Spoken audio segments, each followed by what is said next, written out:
Welcome, ladies and gentlemen, to Monday Night Conqueror TV. My name is Brick Johnson, and I have a very special guest today. The one, the only, our booker, Mr. Mayhem. Hey, welcome everybody. Thank you for that rousing ovation, Brick. I mean, I know that you're not very good at reading my handwriting because it's god-awful, but you know my last name doesn't have an E on it. Sorry, I fixed it. It's okay. It's okay. We can forgive you this time. So if anybody has any questions or comments for me or the important one, Mr. Mayhem, put them right in the comments and we'll answer them as we can. And keep in mind, no is an answer. Exactly. You know, you contacted me earlier last week asking to be on the show because you wanted to answer some questions. Yes, I did. I wanted to address this little thing first. I want to say, first of all, I like Hollywood Haywood. I like him as a person. He's a nice guy. I like his talent. I like his skill. But I don't know what's happened to Whitney Haywood lately, but he's really become a diva. So I want to address some things with him and make him see my side of the story. All right. So first of all, he wants to be upset that we took the jet away from him. Well, I want to explain why we took the jet away from Hollywood Haywood. He always wanted cashews, but he never told us what type of cashews. You know, you got to help us out here, Hollywood. We keep bringing you cans of cashews, top quality, high elevated cashews, and you kept dumping them out on the floor and stomping on them. And then when your representation said you wanted fresh cashews, I was like, no. Cashews, for those of you that didn't know, come from the cashew apple, which is poisonous. Cashew is a little seed that grows underneath it. If cashews do not grow to maturation, they're poisonous. So we're not giving you fresh cashews, Hollywood. We're looking out for your health. So quit stomping on the cashews and grinding them into the floor. The cleaning bill for that is bad enough. But no, you wanted goober grape, which, by the way, goober grape is a peanut butter and jelly mixture together in a jar. And he kept signing the bathroom door with peanut butter and jelly. Come on, man. That's diva stuff. That's why I call you Whitney.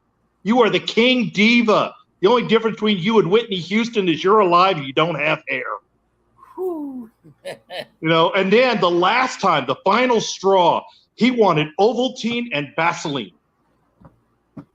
I have no idea what he did with his Ovaltine and Vaseline, but every single seat and every single window had an ass print on it in chocolate, Ovaltine, and Vaseline. So we couldn't afford to pay the cleaning bill anymore. So Hollywood, as Vince McMahon said, Hollywood screwed Hollywood. That's why you don't get a jet anymore. Now, it's one of those HSP After Dark stories we might have to tell someday. Yeah, but you need to get Hollywood to tell it because I don't want to know what he did with Ovaltine and Vaseline. I have no idea. I wasn't there. Security was there. I heard it was bad. I walked the other way. I'm like, I'm just an analyst. I don't deal with this stuff. Go talk to management. They're like, we need to clean this up.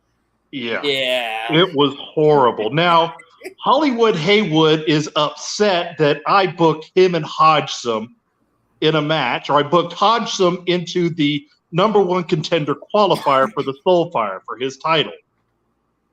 I'm going to turn it around here. For those of you that didn't know, pencil is a term for the booker. It's an industry term first made famous by Brian Pillman, which means Hollywood Haywood's become such a diva, he's also a ripoff artist.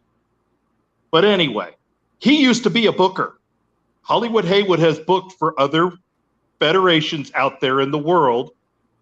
And if it wasn't for the fact that it's your tag team partner, Hollywood Haywood versus Hodgson would be a main event draw in any company.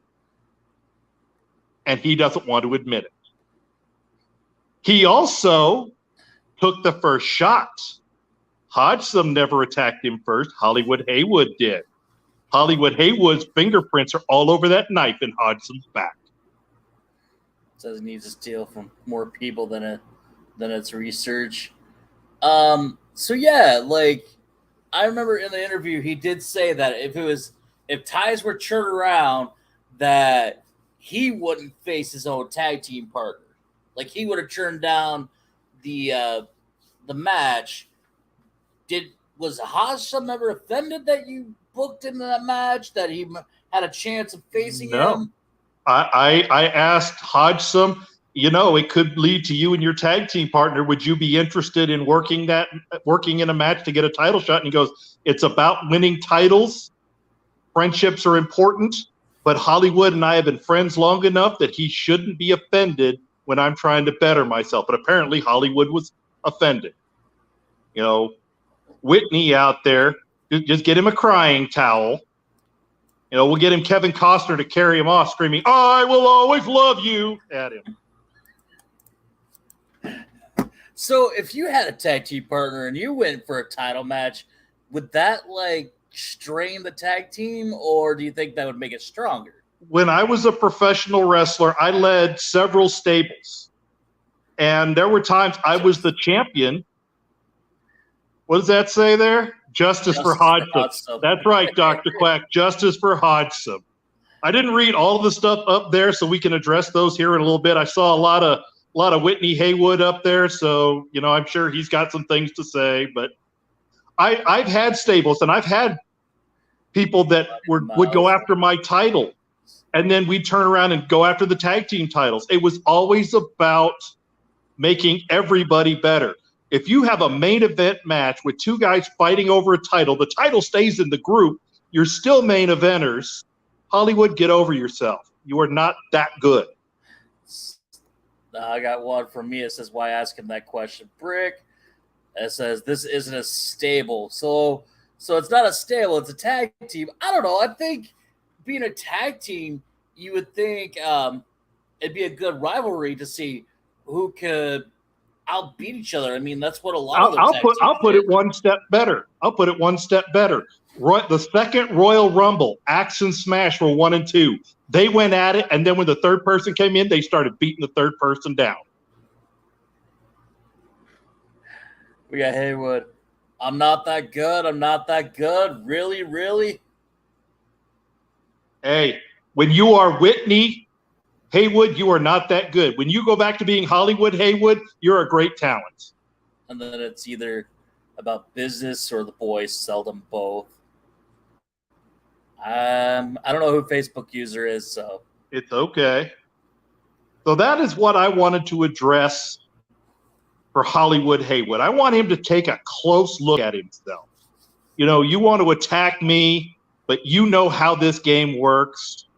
You know what goes into booking. You know how to try and keep the monsters happy. I'm trying to keep all the monsters happy.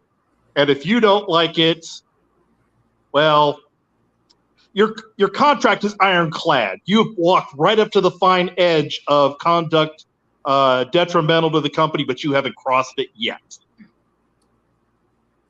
Says Whitney Haywood. And then actually there, Mr. Haywood, it doesn't show. It just says Facebook user. It doesn't show me. If they click on it, then I could see the name. But if they don't click on it, I don't know who it is. This might be Goody. Yeah, It's Rainbow right there. Oh, it's Mr. Drake. And then, but you've angered the bigger monster. Excuses. That sounds serious. And then, they're coming in. They're like, Haywood is on fire. He is upset. Get better. Take good. Mayhem's advice. Well, good. Maybe you'll quit using your fingers on the peanut butter and jelly and signing your name on the door. Next time, flush the toilet too, Hollywood. Yeah, we don't want to smell that. Jeez, I thought I was bad. All right. So and it's a fraud. Now that I've addressed that, and we'll let those kind of stack up for a while. Do you have any questions you want to ask of me? I know you're a hard hitting journalist and analyst. Yeah. So you've had a quite extensive years inside and outside of the ring. What got you into like professional wrestling? Well, I started watching wrestling in 1977. Yes, I'm dating myself here. I was 5 years old, and I grew up in Oregon in the Pacific Northwest, and I was watching Pacific Northwest wrestling. Ric Flair was in Pacific Northwest at the time. Sergeant Slaughter was there. So I always got interested in watching it. I did what most other people did, the wrestling in the backyard, rolling around, not the jumping off of roofs through tables and stuff, but, take a mattress outside, rolling around, stuff like that. And I just always wanted to be a wrestler, and I got my first chance in 1989. I attended Roddy Piper's wrestling school for all of about 2 weeks. He closed the door, gave me back my money, and realized he didn't want to run a wrestling school. So I went in the Army, and I found when I got back from Korea in 1999 that there was a sign on my vehicle for a wrestling company in Temple, Texas, which was right outside of Fort Hood where I was stationed. And I went to the show, and it was a decent indie show. It was called TWA, Texas Wrestling Association. And no, it was TWE, excuse me, Texas Wrestling Entertainment. And there was on the poster, it was, if for more information about joining the wrestling school, call this number. Well, I called the number and got invited to the school, and it ended up being Necro Butcher. Okay. Yeah. Okay. So Necro Butcher, for those of you who are not familiar with him, if you've ever seen the movie The Wrestler, he's the guy with no shoes walking around in barbed wire stapling himself.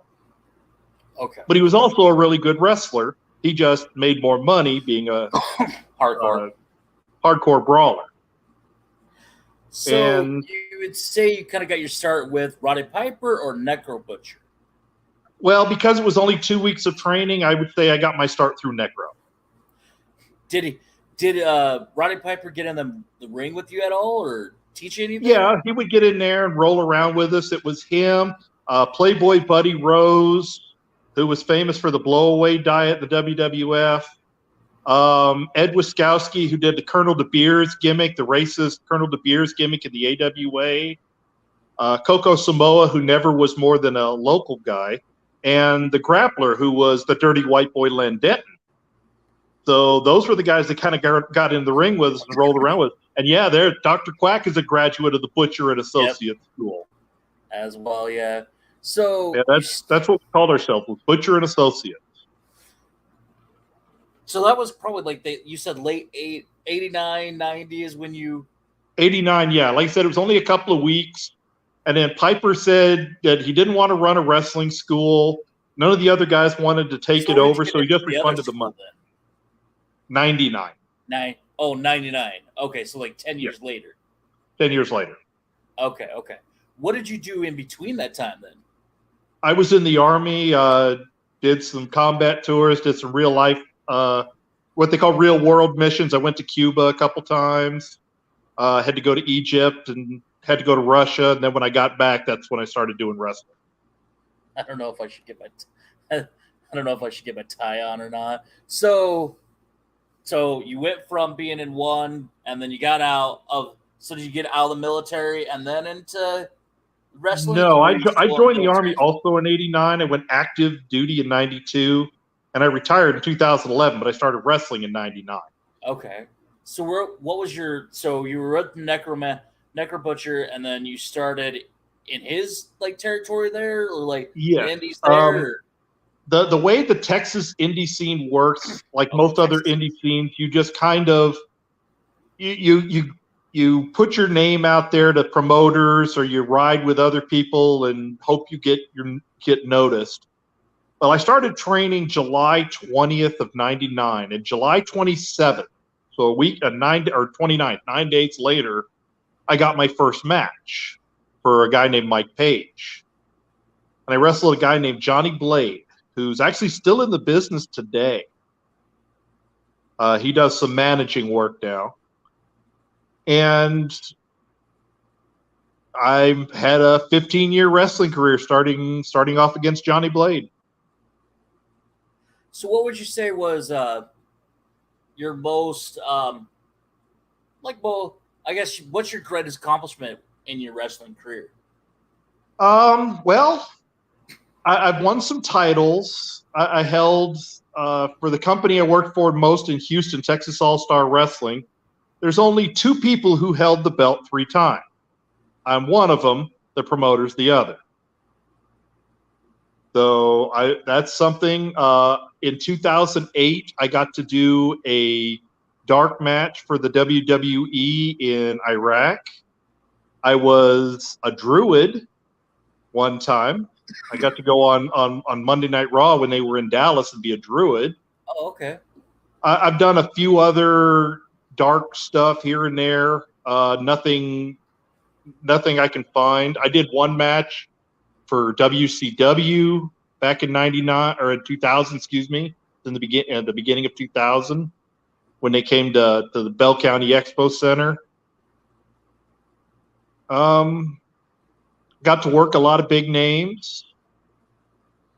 So I think the whole thing would be my greatest accomplishment. I managed to pull off a 15-year career, not really get hurt that much, and do it while still in the military. Nice. And be good at it. So how did you get the name The Important One, Mr. Mayhem? Despite what Hollywood says, I didn't give myself that name. Because who gave me the Important One name? The Necro Butcher. I had Mr. Mayhem character. The character is a mafioso kind of character. That's what I started out doing. I won my first title in March of 2000. And the next day we were supposed to go train at Necro School. And I told him I was going to be like 10 minutes late. I told him this at like noon. Well, at 10 minutes, he's like, well, where's Mr. Important? And about that time, I walked in the door at his house, and the name stuck. Oh, yeah. We got a question here from, what do you think of Dave Bautista? I think he's shorter than 6'6". There's pictures of me on my Facebook from when I was in Iraq. I was assigned to be Vince's bodyguard. That's how I got the dark match. And I was out there with Batista. And now Batista, he's all right as a person. He's not super friendly, but he's not mean. He's just kind of cold and closed off. But in the ring, he's horrible. If it wasn't for the fact he was 6'6", he's horrible, terrible in the ring. So, did you ever go in the ring with him or no? No, I never worked Batista. Okay. It depends on your definition of the biggest name I've worked, but I've worked Jim Duggan. I worked Jake the Snake Roberts. I've worked with the Road Warriors, Heidenreich, Chris Adams. I tagged with Pat Tanaka a couple times. In the East Coast, there's a ton of people that always show up. Tank Toland, who'd only left the WWE like a couple years before. Zach Gowen. Rick, the Important One, also did training backstage stuff. Yes, I did. That's how I became a booker. Okay. Yeah. So because you're the booker here. Right. When did you? So you finished like in wrestling. Did you do both the booker and wrestle at the same time? Yes. Or did you stop wrestling and then book? No, I did both at the same time. I started wrestling for Texas All-Star in 2001. And in 2004, they had me start helping with the booking committee because the promoter and the referee, usually a referee books a lot of shows on the indie circuit. So there's not a lot of ego with the wrestlers. Well, I was always giving people ideas, so they asked me to help with the writing of the stories. And I was doing such a good job, the referee let me handle it all. And for those of you that are saying that I put the belt on myself, no, I didn't. The promoter told me I'm putting the belt on myself. I never had the ego of making myself top draw. I never had to get my shit in, as they say. I was more interested in getting the crowd reaction and making people laugh at me as a heel. We got one. Who's the best? We'll come back to that one. Yeah. Who's the best wrestler today? Best wrestler today? You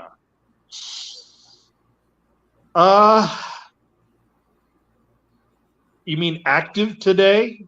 I'm sure that's what Dr. Quack means. That's difficult now because part of it is I don't watch AEW. So I'm only seeing half the wrestling world out there.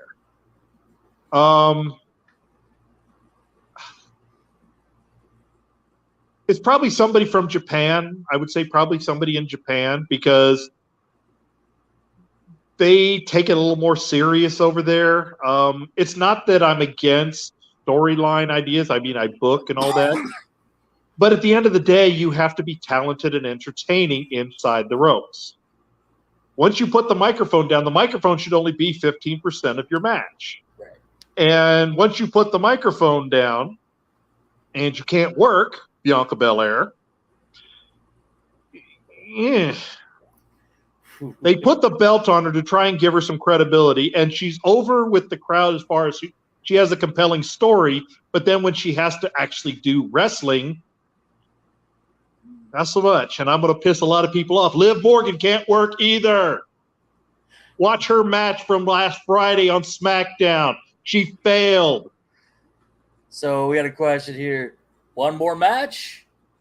No. Oh, you're supposed to use the term "never say never." No, that's a wrestling term. My knees and ankles are shot. I can't run anymore. I am not going to prepare myself to go in and do some battle royal. My career in wrestling is done. You're not going to be one of those old guys that stand on like the side of a like an 8-man tag and just go in and do like a couple shots and then go back and that's their one match for the year. Nope. My career is done. So how did you and you and Dr. Quack met in the Butcher and Associates. Okay. And how long I was already there. Say again? How long have you guys been friends? I started in July and he came in, I think in September is when he came in. And did you guys ever face each other or? Not in one-on-one matches. We did a few battle royals together. He'll tell you my chops are stiff as shit. I leave fingerprints. So, but we never worked each other in a match. In fact, I helped give him his first name. So if you guys want to pick on Dr. Quack, get with me later. I'll tell you what his first gimmick name was. No, I actually saw a video. There's a video of him on YouTube. I don't know how I came up onto it, but I saw him actually do a flip when he was in his car salesman. He's like, if you do this, I'll show you like his wrestling move. And I mean, he boom, just like you could hear him like, man, that hurt. He's like, no, that was just being showmanship there. The thing about wrestling is once you learn to fall on your back, it's ingrained. So you can take a bump on your back, and yeah, he's right. Those chops hurt. So you got out of, so you're retired from wrestling, retired from military. What got you into promos? Well, I was done with wrestling as far as I retired from the ring in 2014.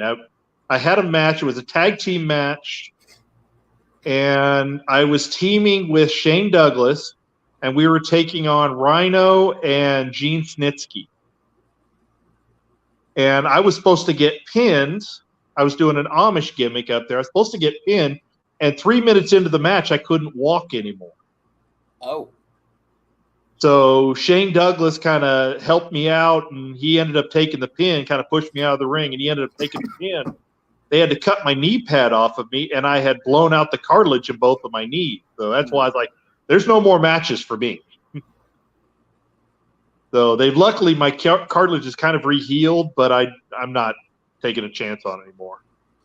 So anyway, I was kind of done with that. I was watching wrestling off and on, but it was kind of catching my attention, kind of not, because the stuff that everybody was into, like the CM Punk pipe bomb that really wasn't, big deal. CM Punk's kind of a jerk.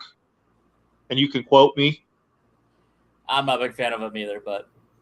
So the pandemic hits and Quack moves down here to Houston, and he's into this promo stuff. I'd never really heard of it. I mean, I knew what EFED promos were, but I knew more of like the scripted stuff where you wrote stuff out and, they had a move set that they assigned a number to it, that kind of stuff.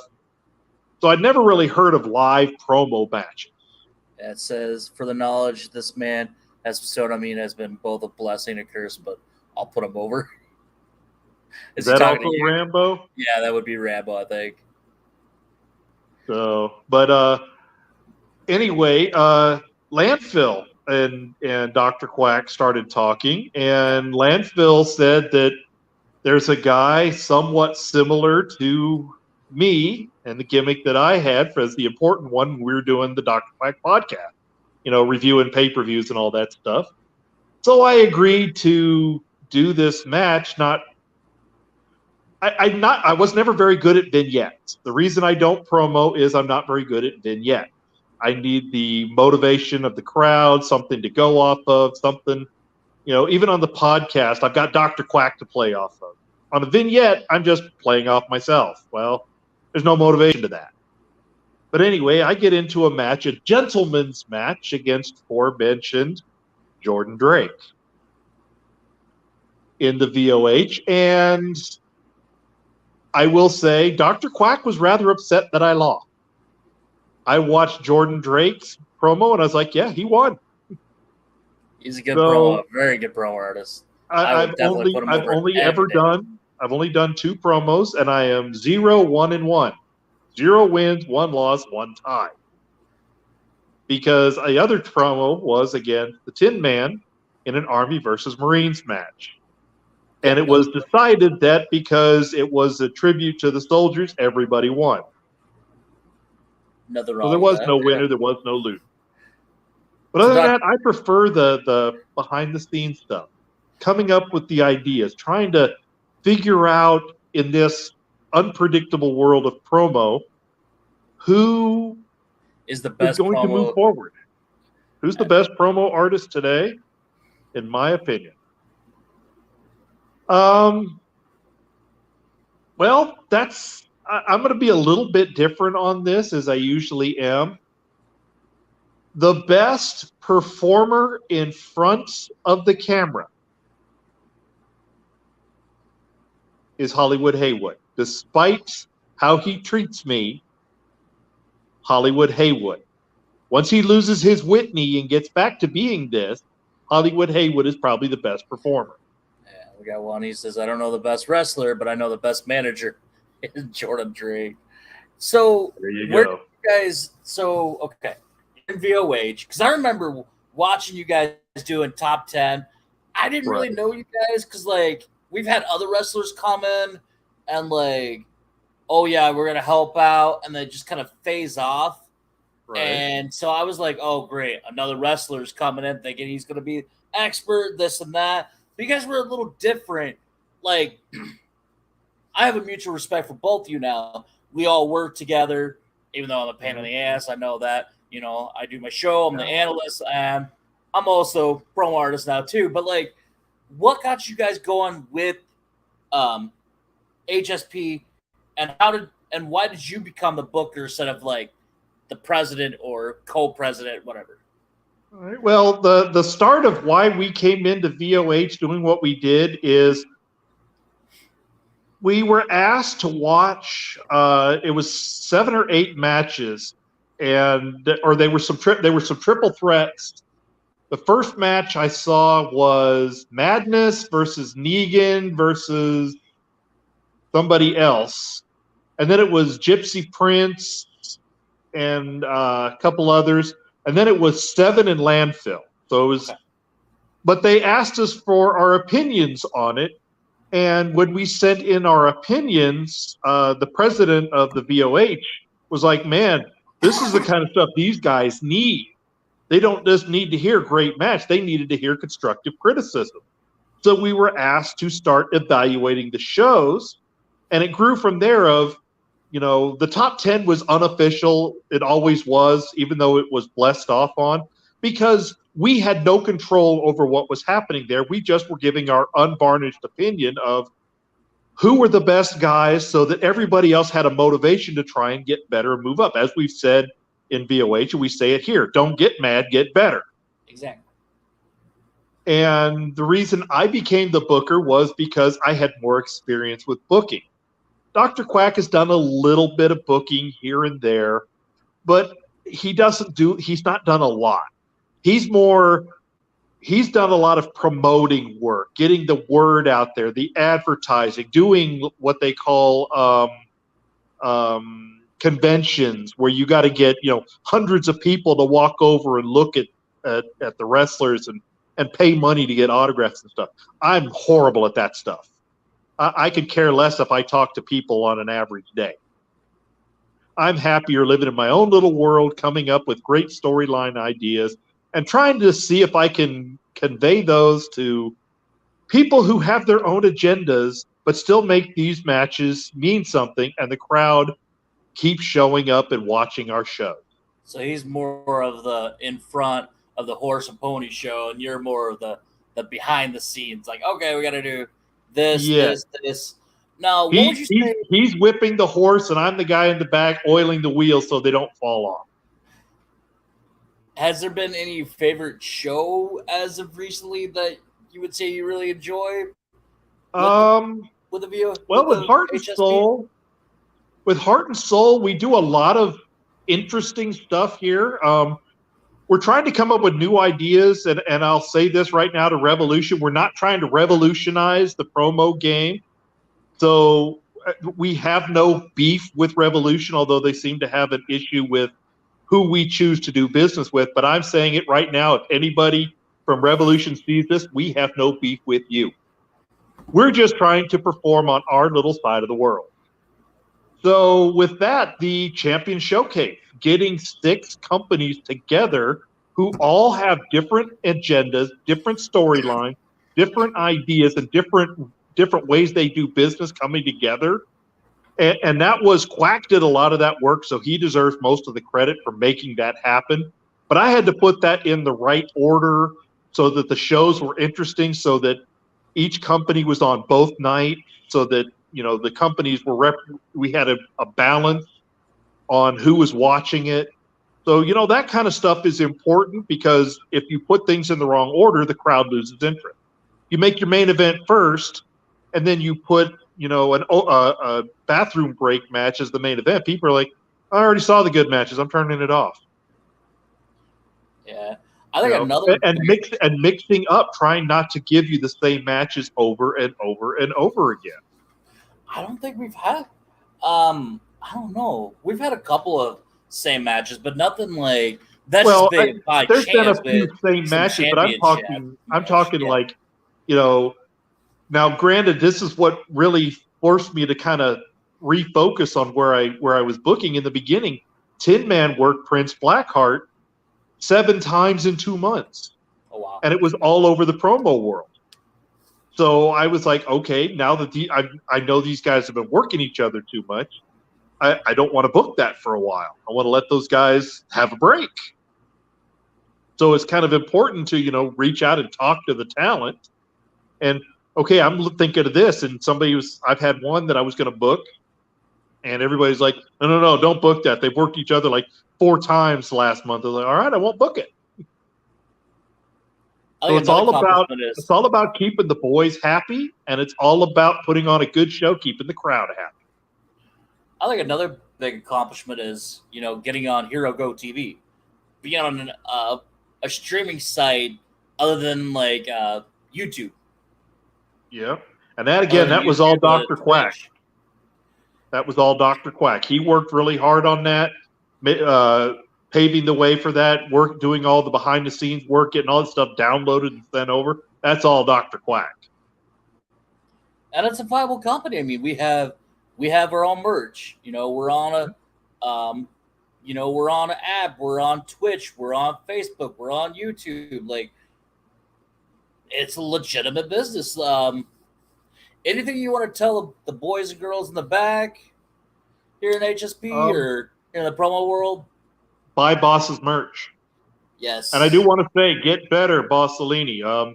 Bossolini's got some health issues, so for those of you who pray, give up a prayer for Bossolini. I'll call him out by his real name, Ed Lindsay. You buy some merch for him because we're trying to help him out as best we can. He's an important piece here in Heart and Soul. Yes. We had credibility before, but when Bossolini joined our ranks, that gave us credibility across multiple promo artists. So we can't say enough thanks to Bossolini either. He's probably one, if not one of the hardest working promo artists I've ever seen in the promo world. He is everywhere. We got another one here. Says, I think the important one would agree that booking a promo group is a bit harder than booking a wrestling company, as the wrestlers can change up the matches themselves out to lead into another match. Yes, I would agree, because another thing that some people have called us out on, the judging is always legit. Whatever the judges say, go. We do not kayfabe the results. We always make sure that whoever the judges vote for, those are the people who win. So we have to figure out booking around that. I can't just come up with a storyline idea of, you know what, Nick, I think Hollywood Haywood has had the title long enough. I'm just going to I can't do that. Integrity says that until he loses in the eyes of the judge, he's going to hold the belt. Yeah. The same with the Highway Hellraisers. Same way with A-list Albers. Yeah, like, legitimately, we have no idea who the judges are. They're always anonymous, and they're never, I don't think they're ever the same. I would never know. I don't even want to know who the judges are. Like, I really don't care. We have 9 judges, and we're working on training 3 more so we can keep a rotation. Because we had one judge that likes to do it all the time, and they're starting to figure out by his comments when he's judging. So we're trying to mix it up a little bit so we keep the judging fresh. And upsets have happened. That's the thing. Yeah, upsets can happen. Well, 2 prime ones. The Purge beating Heathen and Ivan Rage beating Hodgson. Those were 2 that we didn't expect to happen. Because I write a show ahead, and then, oh wow, we have to switch that up. We can't go that way now. Anybody on any day can win a match. Exactly. I've seen some of the biggest upsets in some of sports. I've seen huge upsets here in the promo world, and whoever beats, Haywood, that's going to be an upset. Whoever beats A-list is going to be an upset as well, because they're both dominant champions. They are. That's the same thing with the Hellway Hellraisers. Highway Hellraisers. Yeah, I can't speak tonight. It's okay. Dominant as well. Yeah, Heathen costing you your beard screwed you up a little bit, I think. Just a little bit. Yeah, the baby feet brick. It's okay. So, you're taking it better than Hollywood Haywood. Yeah. So kind of going back a little bit, you have, like, when you're on your podcast, the Dr. Quack podcast, you have airsoft sprays too, right? Yes. I started using that as the important one, Mr. Mayhem, in Houston. I won the heavyweight title for the first time in Houston in June of 2001. And at that time, Houston was the fattest city in the United States. And this ranking was, yeah, he's picking on you. Just tell Quack, pay me. Pin me, pay me. Pay me. Anyway, so Give me out of this Houston was the fattest city in the United States. Let wouldn't be an upset if you could hear "Good evening, good there evening, you go, ladies and gentlemen." I can't do it right, but it's okay. But so the way they determined the fattest city in the United States was the number of fast food restaurants, the number of gyms, the location between houses and gyms and houses and restaurants, and heart rate or heart related deaths and stuff like that. So it was a complicated thing. But Houston was the fattest city and had been for about 10 years at that time. So my character was from New York City, and I decided that everybody smelled like beer and nachos, so I was going to use I wanted something to counteract that. So instead of stealing from Gorgeous George and using my own perfume or just an atomizer, I took from Rick Martel and just covered up an air freshener can and told everybody you smelled like beer and nachos, and I had to spray you down so that I could deal with the stench. And that's where it started. And I kept on using it as I would point the air freshener can at people, and people would stop and people would back off. So I made the can of air freshener a feared weapon. Oh, wow. So are you born and raised from Texas then? Or where are you originally No, I from? was born and raised in Oregon, actually. Okay. My first time I was stationed in Texas was 1994. I was here for 4 years. I came back, spent 10 years, 99 to 2009. And then after I got out of the Army, I moved back to Texas back in 2014, and I've been here since. Okay. So outside of like wrestling and promo stuff, what's some of your hobbies outside of this stuff? I like to fish. I like to play golf. I don't do it as much as I'd like to. Hard to find time to play golf down here, especially when it starts getting 101, 102, 103. You're like, no, I'm not going outside. And the zebra mussels down here, it makes it hard to want to buy a boat because there's such an extensive cleaning process. You can't go from lake to lake. So I don't get to fish as much as I used to. But I like to do that. And other than that, I'm kind of a boring guy, just booking the shows, going to work, taking care of May May. How is May May doing? She got hurt a few weeks ago, huh? Yeah, she got hurt. Another dog jumped the fence and bit her ear, but she messed that dog up. No, scratches all over his head and neck. You got bit too, didn't you? Yes, I did. Was it bad or not really? Oh. Well, there you guys go. We got one more here. Always remember, good sir, that Sportsman Paradise is right next door to Texas.